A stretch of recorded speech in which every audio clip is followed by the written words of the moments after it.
अफवाह है, इसके अलावा कुछ नहीं है। लेकिन वो पैनिक होकर के वो ज़बरदस्ती जिनको ज़रूरत नहीं है वो भी लाइन लगा करके गाड़ी लेकर के अपने खड़े हैं।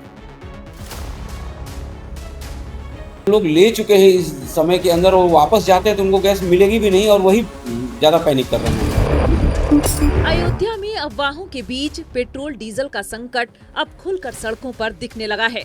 शहर के कई पेट्रोल पंपों पर पेट्रोल डीजल खत्म के नोटिस चस्पा कर दिए गए हैं, जबकि जहां आपूर्ति हो रही है वहां भी 100 रुपए तक की सीमा तय कर दी गई है। ऑनलाइन भुगतान व्यवस्था ठप होने से उपभोक्ताओं को केवल नकद में ईंधन मिल रहा है, जिससे परेशानी कई गुना बढ़ गई है। हालात यह है कि लोग सिर्फ अपने वाहनों में ही नहीं बल्कि डिब्बों और टैंकों में भी तेल का अतिरिक्त स्टॉक कर रहे हैं। इससे कई पेट्रोल पंपों पर दबाव बढ़ गया है और अव्यवस्था की स्थिति बनती दिख रही है। शहर से लेकर ग्रामीण क्षेत्रों तक पेट्रोल पंपों पर देर रात से ही लंबी कतारें लग गईं। बुधवार सुबह 5 बजे से ही शहर के पेट्रोल पंपों पर लंबी कतारें लगनी शुरू हो गईं। घंटों इंतजार के बाद भी पेट्रोल न मिलने से लोग मजबूरी में खाली हाथ वापस लौट गए। कई स्थानों पर सुबह 8 बजे के बाद ही आपूर्ति शुरू हो सकी। स्थिति को देखते हुए कई पंपों पर पुलिस तैनात की गई है।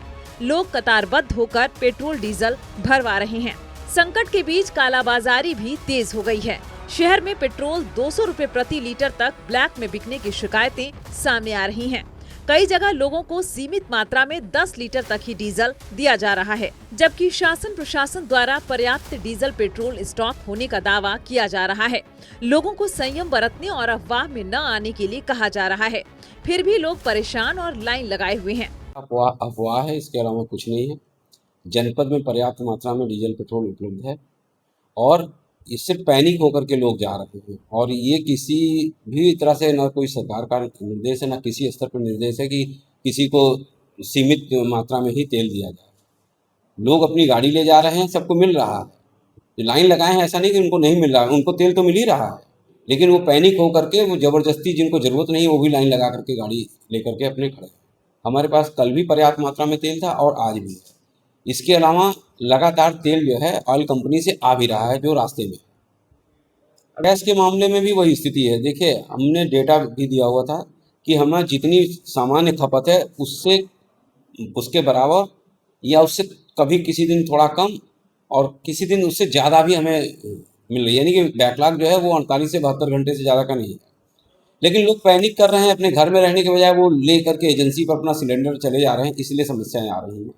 दूसरा, एक जो बुकिंग का टाइम है कि डबल सिलेंडर वाला जो है वो बुकिंग 35 दिन में हो रहा है दूसरा वाला, और पहला सिंगल सिलेंडर को 25 दिन के अंदर होना है, 25 दिन के बाद होना।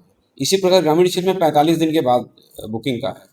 इस कारण जो लोग ले चुके हैं इस समय के अंदर और वापस जाते हैं तो उनको गैस मिलेगी भी नहीं और वही ज़्यादा पैनिक कर रहे हैं, स्थितियों को खराब कर रहे हैं। अब ये तो समझ में नहीं आया कि कहाँ से फैली अफवाह है। कल दोपहर तक या शाम तक कहिए कि सब नॉर्मल था, कहीं कोई समस्या नहीं थी, अचानक अफवाह फैली। तो मेरा लोगों से अपील है कि अफवाहों के चक्कर में न रहें। जनपद में पर्याप्त मात्रा में तेल उपलब्ध है और हमें तेल प्राप्त भी हो रहा है। इत्मीनान रखें, धैर्य रखें और अपनी आवश्यकता पर ही तेल लें। तेल की होर्डिंग करने का प्रयास नहीं करें, कहीं कोई समस्या नहीं है।